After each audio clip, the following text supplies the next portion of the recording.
What is the cheapest thing you've seen a mega rich person do? Story 1. Few years ago, my uncle, a heart surgeon, was ordering a coffee in a luxury and very expensive restaurant. The cashier turned out to be the owner of the business. While the restaurant is one of the most famous of my city, that man is the owner of a company that owns, along with that restaurant, many other luxury shops, cafeterias, food stores, etc., etc. That company has a profit of about 30 to 40 million euros a year. So, my uncle took the coffee and was about to pay when the owner had a heart attack, and my uncle provided him first aid and eventually managed to take him to the nearest hospital and save his life. After a month, my uncle, as he used to do almost every weekend, goes to take a coffee in that restaurant when he sees the owner for the first time since that accident. The owner warmly greets my uncle and then, here comes the plot twist, tells him, not jokingly, "Hey, last time we met, you forgot to pay your coffee." My uncle paid for his coffee and never set foot in that place again. Story 2. Back when I was in high school, one of my closest friends took me out to dinner for his birthday. My friend is the son of a billionaire and one of the richest families in Hong Kong.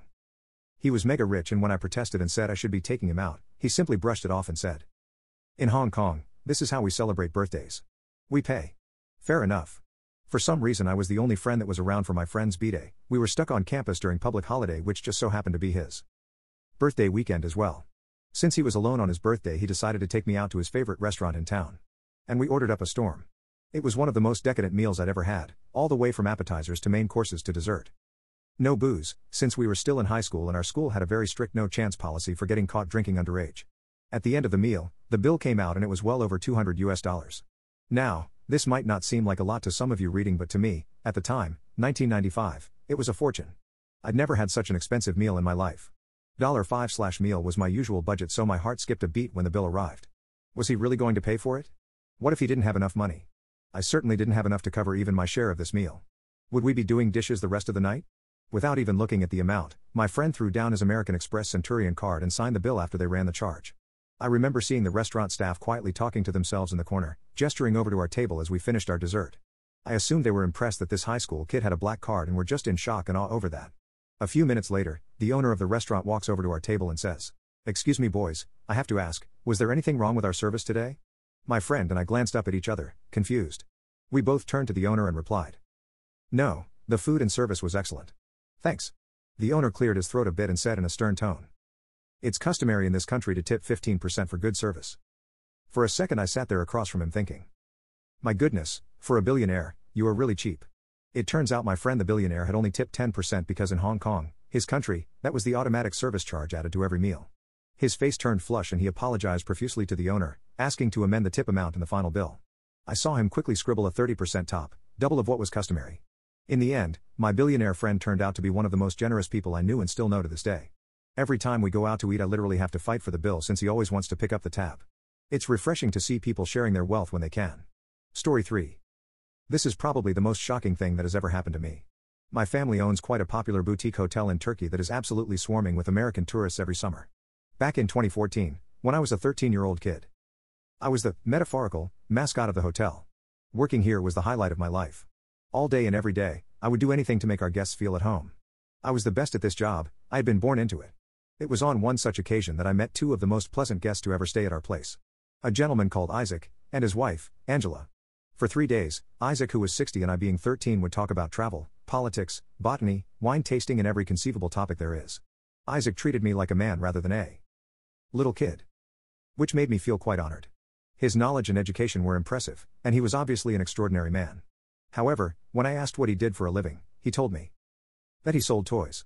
When the time of departure came, I had to complete the checkout process of this lovely couple. This meant that I had to break down the total cost of their stay down to each component and take their money. After about calculating the total cost and converting it to dollars for about 5 minutes, I told them the price. $670. Isaac took a long look at the sheet, and politely said, $660. I was confused. I redid my calculations, took another 5 minutes, and arrived at $670 again. Rather than asking him why he didn't think so, I declared the same number.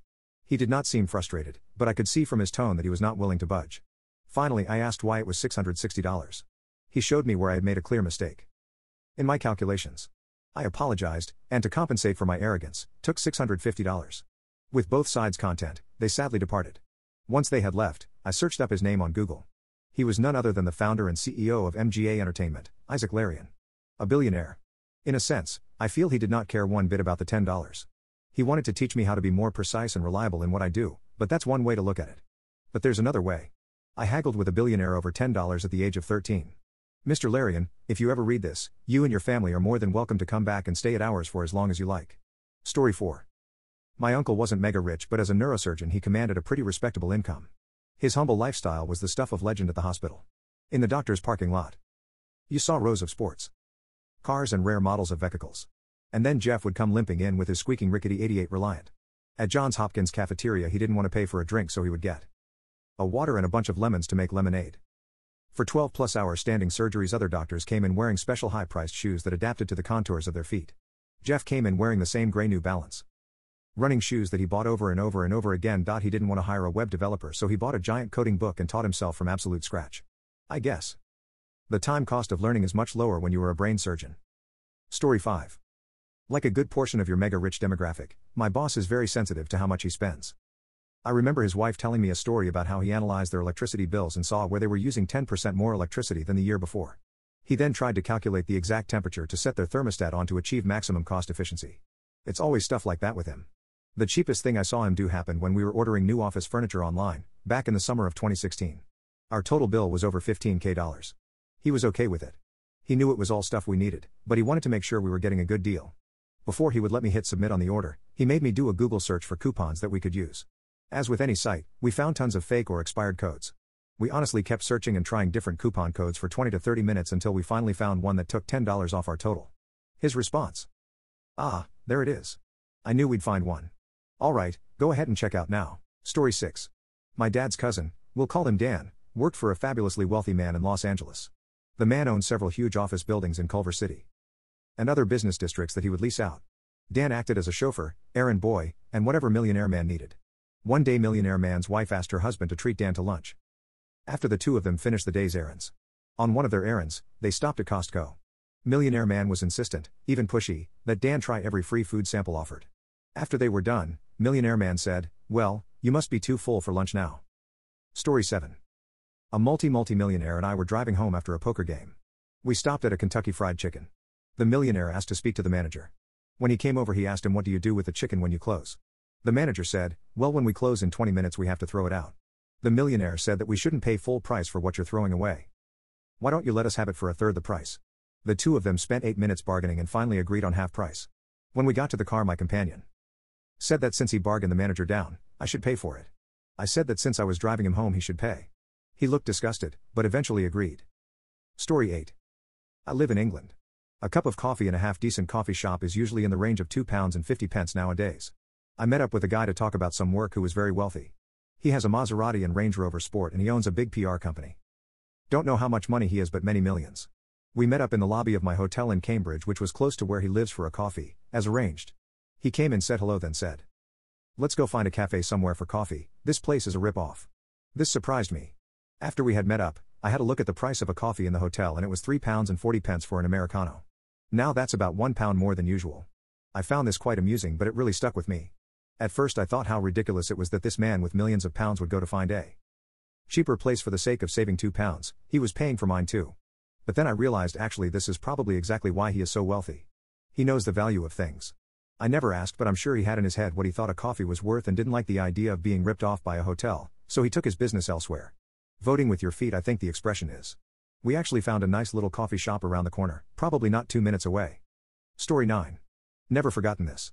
A few years ago my husband and I went to our local shopping center, and by chance we bumped into two friends of ours who were with a couple of their friends who lived out of town and were staying with them over the weekend. They invited us for a coffee, so we nipped into Starbucks with them and had a chat. 20 minutes later our friend's guest excused himself, and left for about 10 minutes. We thought he just went to the toilet. The next day our friend phoned us and told us laughingly, "So what did you make of Paul? He's absolutely loaded. Got properties in 3 different countries. A yacht, owns a Bentley plus a few other cars, and popped out yesterday to drive the car out of the shopping mall and back so he would not have to pay the car park charge.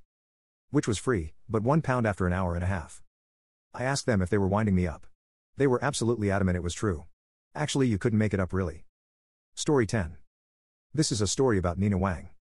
She was Asia's richest woman and richer than the Queen of England. At the time of her death in 2007, she had an estimated net worth of $4.2 billion. She was known to survive in Hong Kong with just $400 a month. Not only did she frequent McDonald's, she would turn up at dinners where she was an invited guest with plastic containers to pack food home. Nina had also reportedly bargained down the ransom amount demanded by kidnappers in the second kidnapping of her husband when she was previously reproached by her husband for paying the full ransom amount in the first kidnapping. The bargaining didn't save her husband. Hey there, everybody. I trust you're having a fantastic day. That's all for today's video, so if you had fun, please show your support by liking and subscribing for more incredible stories like this one. See you all next time.